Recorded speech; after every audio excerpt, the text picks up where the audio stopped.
Hello, and welcome to the Art of Teaching the Whole Child in a Pandemic, Cultivating Trauma-Sensitive Practices for Resilience.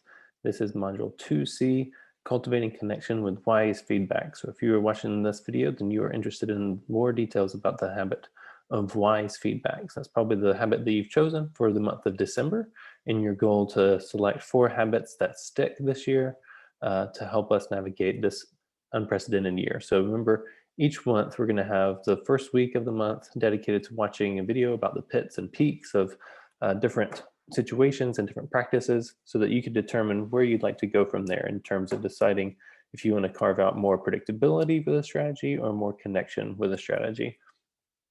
And then in the weeks 3 and 4 of the month, we'll be keeping a pulse on that habit and talking together about how we can improve it and continue to be resilient in the face of our current situation. So if you're here, if you're watching this video, then you're interested in the practice of feedback that enhances our connection with students. So just as a recap of why we're here and what's bringing this interest in connection with students is the COVID-19 pandemic has brought us new levels of unpredictability and disconnection, unfortunately, and a lot of the things that we take for granted in school are not present, and so therefore relationship building is harder and it's impacting our trust and rapport with students. It's a lot harder to put a lot of the feedback that we usually give in context of we still care about our students. We have a genuine relationship with them, and so some of this has been made harder. But a good fact is that research shows us that some wise approaches to feedback can build trust and resilience in our students. So I'm eager to share with you how we can navigate the feedback that's still inevitable, that we're still going to be teaching our students how to grow in new ways. And that's going to require a certain level of feedback. But if we can be wise about it, then we can help them be resilient in the face of in-person instruction, hybrid instruction, or remote instruction, that these strategies apply to all of those situations.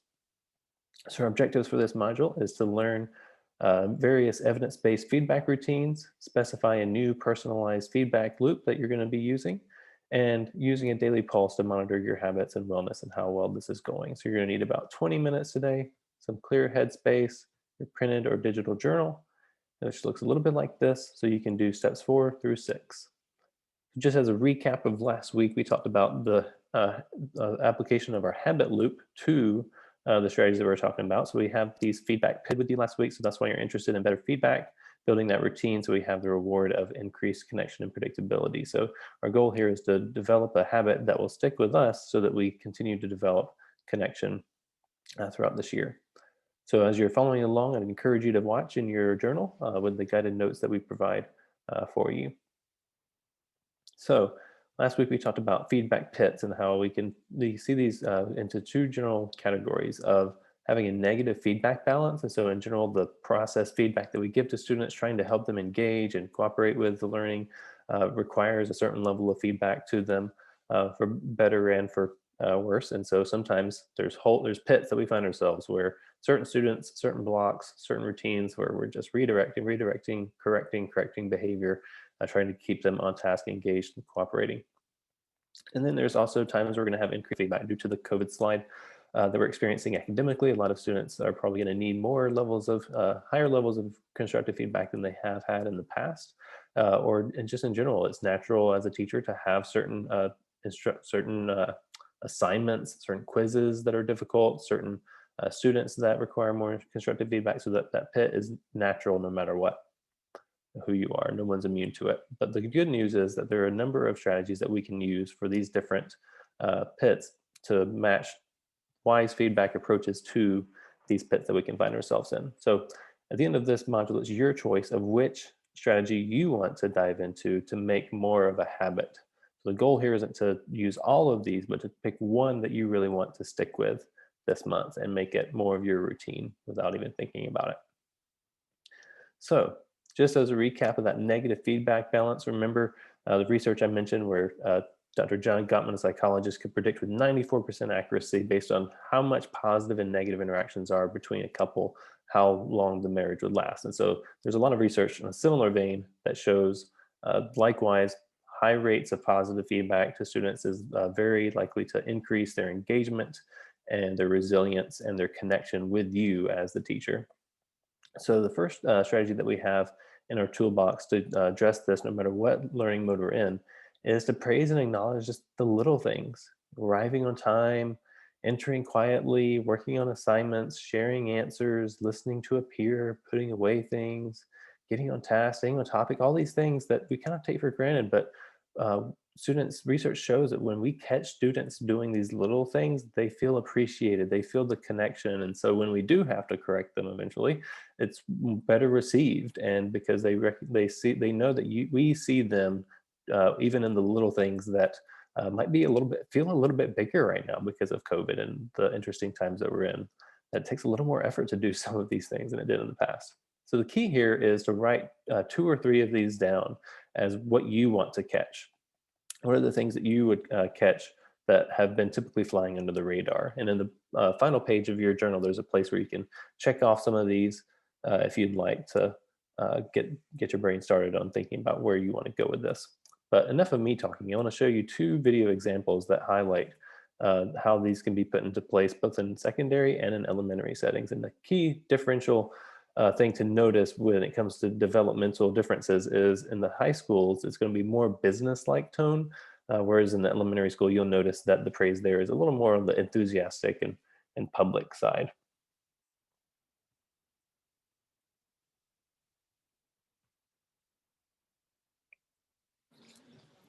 The PBS 4-to-1 strategy is that for every one corrective statement I might make, for instance, saying, Michael, will you please get out your paper? I'll follow it up with 4 positive statements. So maybe saying, thank you for getting your paper out, or thank you for getting your pencil out. And then throughout the period, I'll continue those positive statements.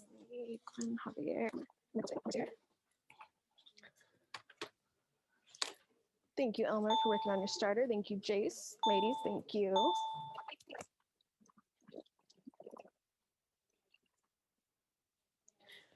5 seconds, finish up your last thought.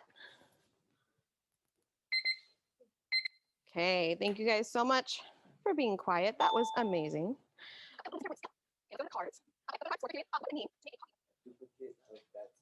A duplicate of that something. That was an awesome answer. Jace, what did he say again?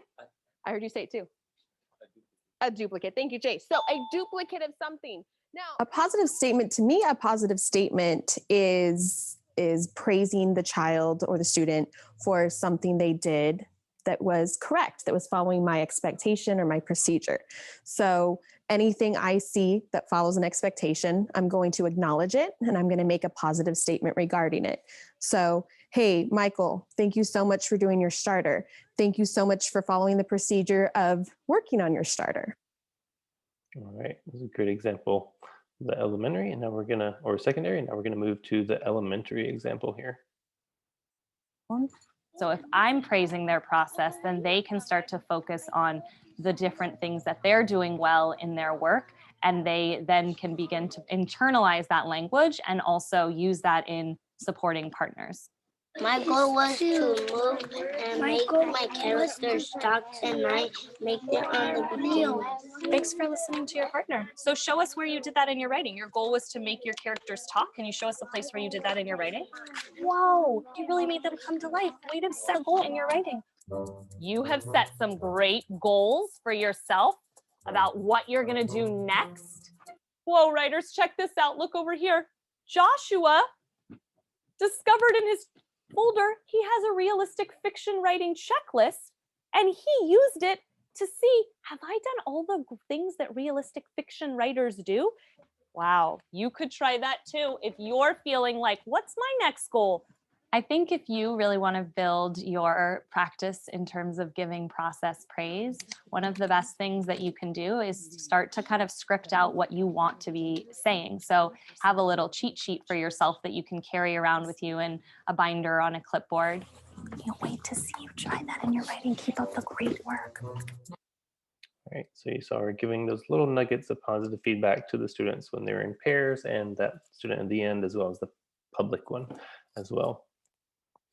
So some alternatives to good work that I wanted to share with you, because I think when our tendency is when we want to invest in praise, we go to this this language here about good work, and that's kind of become our stale go-to. So there, like just as her point was at the last video of writing a script out, you need it. That's okay. and having some of those handy can be helpful for you.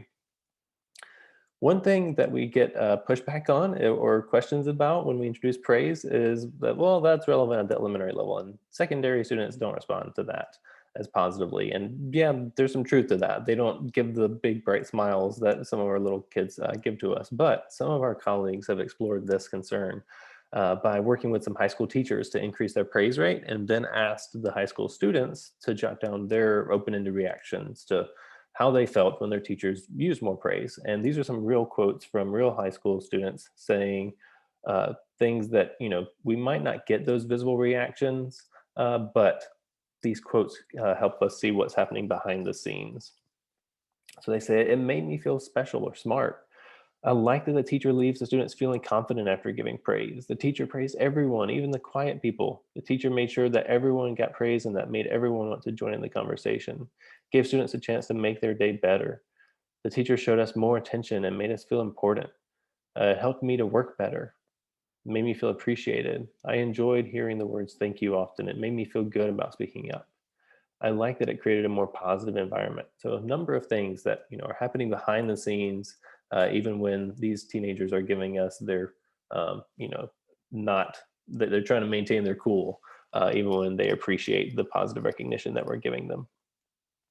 All right, so the next strategy is similar to that, but it's a little more strategic in terms of the timing. So praise around is the idea of, in any learning mode, we can use this, but the idea is here is replacing the habit that we have of like typically going straight in to correct a student's behavior and redirecting them. So instead of doing that, we're going to praise one or two students near that student for whatever the desired behavior that is. So if it's, they're not getting their book out, or they're being disruptive, whatever the off-task behavior looks like and where we want to go, the student to go, we kind of demonstrate where we want them to go by praising a few students near them for the desired behavior that we want. And then we wait to see if they're going to turn it around. We give them, 10, 15, 20 seconds to see how well they improve.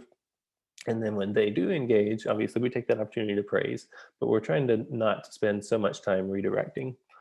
So the goal here is to start with the students nearby. So this is a kind of a different way of approaching this. So I'd encourage you to write this down in your guided notes if this is new to you, if you'd like to understand. It's really important to think about this in those step-by-step procedures.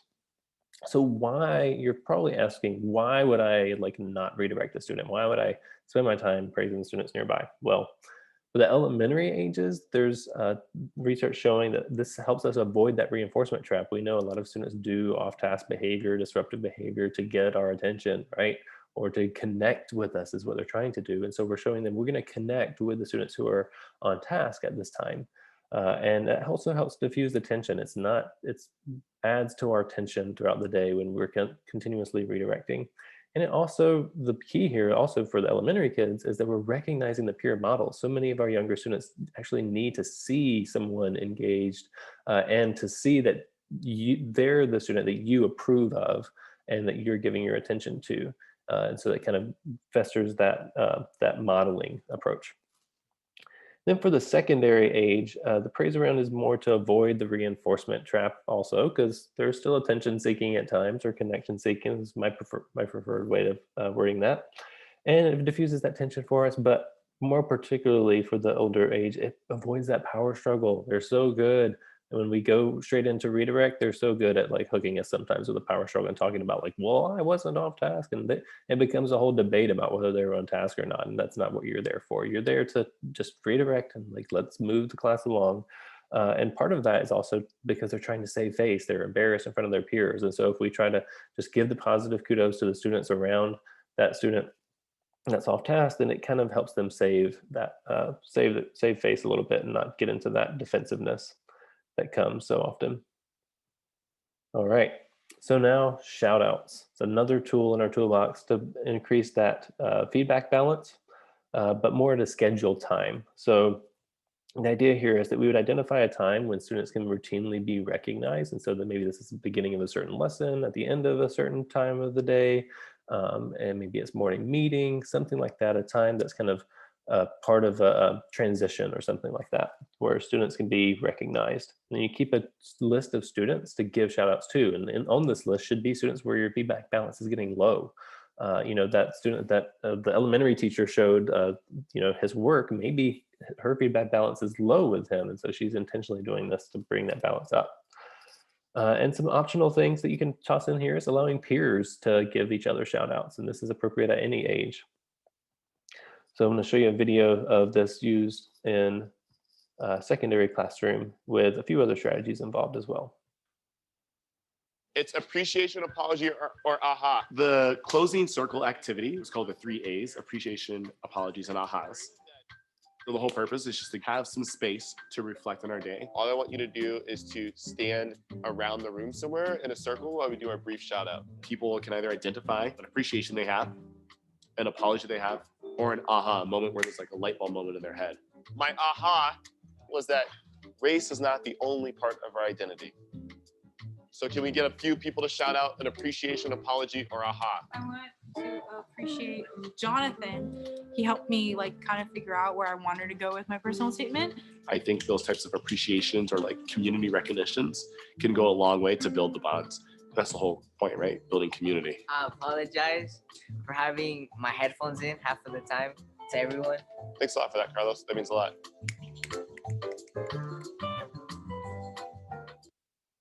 All right, another great example.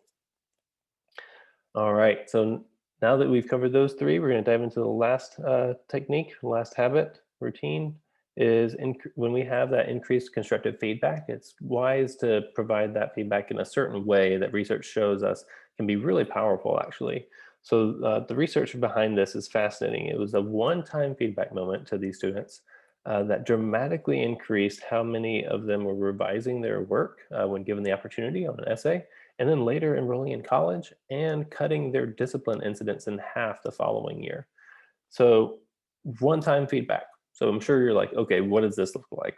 One time, this is what it looked like. The WISE feedback was this green post-it here where they said, I'm giving you these comments because I have very high expectations and I know that you can reach them. So this post-it was slapped on top of an essay that the teachers were returning back to students. On half of them, and the other half were the control group where they just gave them a post-it that said, I'm giving you these comments so you'll have feedback. It was pretty mundane, pretty neutral. And these are the results that they got. And they actually dug into the research, the numbers, and found out that students who had lower connection with the teachers had even larger results. So this isn't just effective for students who are kind of already on the cusp of wanting to do these, make these growth, this growth effort here, but it's on students who are disconnected from their teacher and have low levels of trust. And so the idea here is that we're restoring trust and enabling them to build that connection by giving context to our feedback. So it's not just giving our feedback, but being wise about it by thinking about, okay, how can I clarify that? I'm using high standards, not my arbitrary judgment or my opinion. It's the high standards that I'm holding you to. And the fact that I believe that you can meet those standards. It's a really important way, really important message to deliver when we're delivering critical constructive feedback, because we know that the students might not understand every day or might not be reminded as frequently that this is ultimately why we are all doing it, right? But we just want to make sure we're clear to the students in communicating that, because we don't often take that opportunity. A great example I want to share with you is Miss Rita Pearson, who does this wonderfully in her example, where she had some really hard feedback to give, but listen to how she delivered it. I gave a quiz, 20 questions. Student missed 18. I put a +2 on this paper and a big smiley face. He said, Miss Pearson, is this an F? I said, yes. He said, then why'd you put a smiley face? I said, because you on the roll. You got 2 right, you didn't miss them all. I said, and when we review this, won't you do better? He said, yes, ma'am, I can do better. You see, -18 sucks all the life out of you. +2 said, I ain't all bad.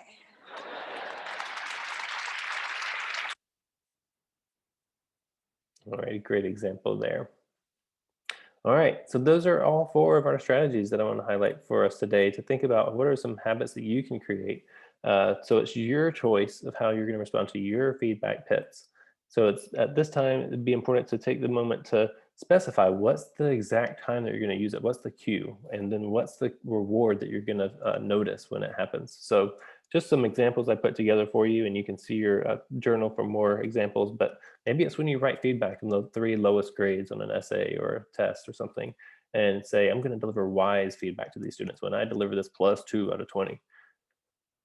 And then the goal here is to see, that you're connecting those students to your goals for them, that you're, helping them see the long-term picture of where they're headed. And then maybe another example is Joe, when he comes in with that mad look, and you're already knowing he's gonna need some redirections. He is gonna be probably maybe some pretty disruptive. So the goal here is to catch Joe for a few under the radar behaviors, sitting, getting things out, on task, anything that you can catch him up front before he starts to get disruptive can be powerful way of getting him back on track and connecting with the best in him, so that you show him that he gets your attention best when he's doing his best and not when he's at his worst. Because a lot of times when they're at their worst, we have to give attention to it. So we're going to have to give that negative withdrawals. So we're investing some deposits up front. All right, and then another example maybe is, when you're about to repeat yourself, like I'm about to have to repeat myself to the student because they're off task, they're maybe disrupting. Instead, I'm going to give attention and praise to nearby students. And so then we notice that we're avoiding that power struggle. We're not saying, do I have to repeat myself to you? And it's helping you think a little bit clearer about how to handle the situation. When we give attention and praise to the other students, we're kind of buying time to figure out like what's the best way to hook the student back in if they don't respond. And then another example is if a student doesn't participate in a video call, just recognizing this as a missed connection opportunity and thinking about that feedback balance and how you're not going to be able to build that with them as much. So maybe add them to a shout out list where they'll see it and they'll feel included in some way, that you're kind of still connecting with them even when they're showing signs of disconnection. The goal here is to make them feel connected, even in spite of the video calls, and sometimes how those can feel less distant, more distant.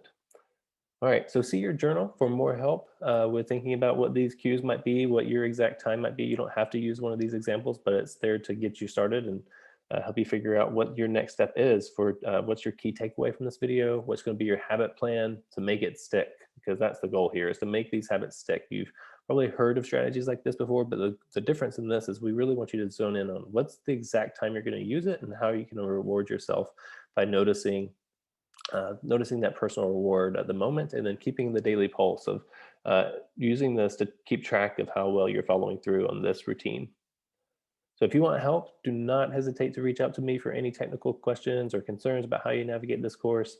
I'm always here to help, and I've gotten many messages from you to navigate some of those situations. So do not hesitate to reach out for any questions that you have. And I'm so thankful to find out and eager to find out where you go this month with this habit, if this is your choice, because I'd really love to hear how we're making these stick in our classrooms this year.